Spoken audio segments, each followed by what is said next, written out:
Bonjour et bienvenue dans l'émission Motamo by Monaturo. Je suis Morgane Jonex, naturopathe et fondatrice de l'entreprise Monaturo. J'informe, je conseille et j'accompagne les personnes en quête de mieux-être. Installez-vous confortablement, votre émission va démarrer dans quelques secondes.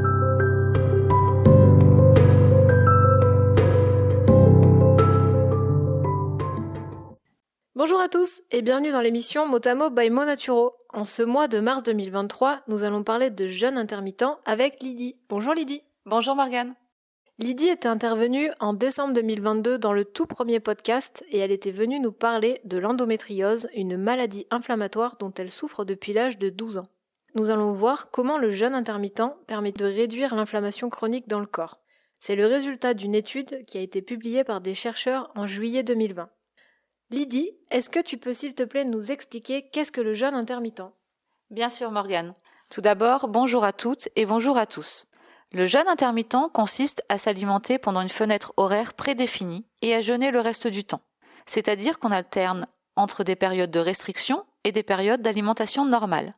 Cela ne signifie pas qu'on mange nécessairement moins, mais surtout moins souvent. Ce n'est pas un régime, car aucune règle ne prescrit ce qu'on doit manger. Mais il va de soi qu'une alimentation saine et équilibrée est indispensable. Il s'agit en premier lieu de détoxifier et de régénérer l'organisme. On peut le pratiquer sur une période choisie ou alors tout au long de sa vie. Depuis quand est-ce que le jeûne intermittent est-il pratiqué ? Eh bien, le jeûne est pratiqué depuis la nuit des temps, soit volontairement, par exemple pour des motifs religieux et médicaux, ou alors involontairement, lors de mauvaises récoltes, périodes de pauvreté ou de guerre. Il y a longtemps déjà, on rapportait les bienfaits du jeûne sur les intestins. On l'utilisait par exemple pour faire un nettoyage. Il permet aussi la préservation de la santé et amélioration du bien-être.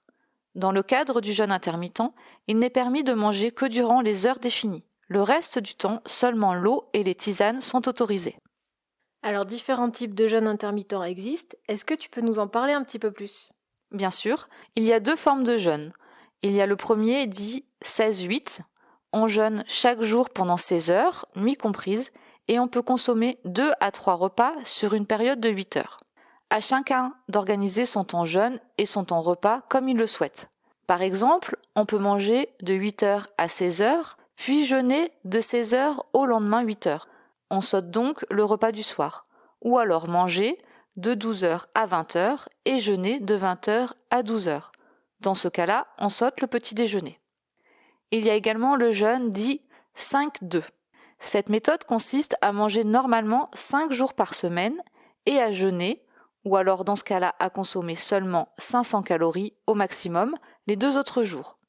Les jours de jeûne peuvent être consécutifs ou non, à chacun de s'adapter. Il est important de garder à l'esprit qu'il faut maintenir un mode de vie sain, alimentation saine et équilibrée, une activité physique et des périodes de détente quotidienne. Est-ce que tu peux nous parler un peu plus des effets du jeûne intermittent ? Il est prouvé que de courtes phases de jeûne sont bénéfiques pour la santé.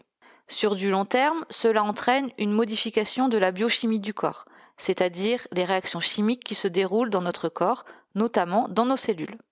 Le métabolisme du sucre et des graisses s'améliore, la pression sanguine baisse, le cholestérol et l'inflammation diminuent, ce qui explique que le jeûne intermittent a fait diminuer mes douleurs pendant mes règles.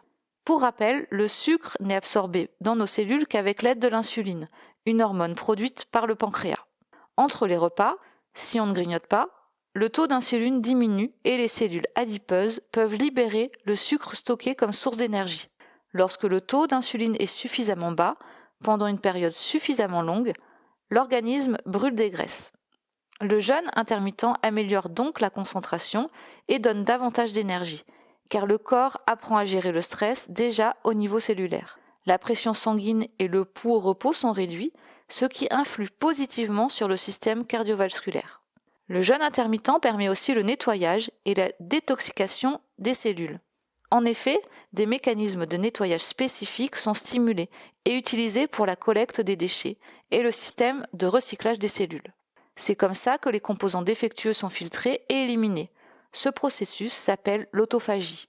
Elle est déclenchée principalement par le manque de nourriture. Pendant la période de jeûne, les cellules des différents organes sont obligées de recourir à leur propre dépôt. Ainsi, elles éliminent les toxines et recyclent les éléments encore utilisables en piochant dans leurs réserves. L'organisme peut avoir besoin de plusieurs semaines pour s'habituer au nouveau rythme du jeûne, ce qui peut impliquer quelques désagréments, comme de la fatigue, des maux de tête, évacuation des toxines, la faim bien sûr, et également quelques sautes d'humeur. Est-ce que tu peux nous expliquer la façon dont tu as appliqué le jeûne intermittent dans ton quotidien et quels ont été les effets que tu as ressentis par rapport à l'endométriose, la maladie inflammatoire dont tu souffres? Eh bien Morgane, moi je me suis intéressée au jeûne intermittent par rapport à mes douleurs de règles, comme on l'a dit tout à l'heure, vu que je souffre d'endométriose. J'avais lu quelques articles expliquant les bienfaits du jeûne intermittent lors de douleurs chroniques, douleurs inflammatoires. J'ai commencé le jeûne intermittent en septembre 2022 et je l'ai appliqué pendant 4 mois. Le premier mois, donc au tout début du jeûne intermittent, je m'étais posé la question de quel jeûne j'allais utiliser, le 16-8 ou le 5-2. J'ai préféré pencher plutôt pour le 16-8 car je le trouvais plus facilement applicable, en tout cas pour moi personnellement, dans mon quotidien et dans ma façon de vivre. Pour moi, sauter le petit déjeuner, je me suis dit que c'était le plus facile. Au tout début, j'ai ressenti des maux de tête pendant les 3-4 premiers jours. Je pense que je devais évacuer les toxines de mon corps. Après, mon corps s'est vite habitué à cette façon de vivre, à cette nouvelle alimentation. Lors de mon premier cycle, je n'ai pas vu une baisse de mes douleurs vraiment significative. En revanche, dès le deuxième mois, octobre, novembre, décembre, mes cycles ont été beaucoup plus faciles pour moi. J'ai eu moins de douleurs. Après, j'ai arrêté le jeûne au mois de décembre avec les fêtes fin décembre parce qu'il y a eu les fêtes de fin d'année. Donc, j'ai voulu me permettre une petite fenêtre thérapeutique en me faisant plaisir. Et là, je me suis rendu compte que j'allais recommencer le jeûne, donc je le recommence depuis le mois de mars, parce que je sentais vraiment des effets bénéfiques sur mon corps, forcément pour mes douleurs de règles, mais aussi au quotidien, je me trouve moins fatiguée, j'ai retrouvé plus d'énergie. Alors le jeûne intermittent ne s'applique pas à tout le monde.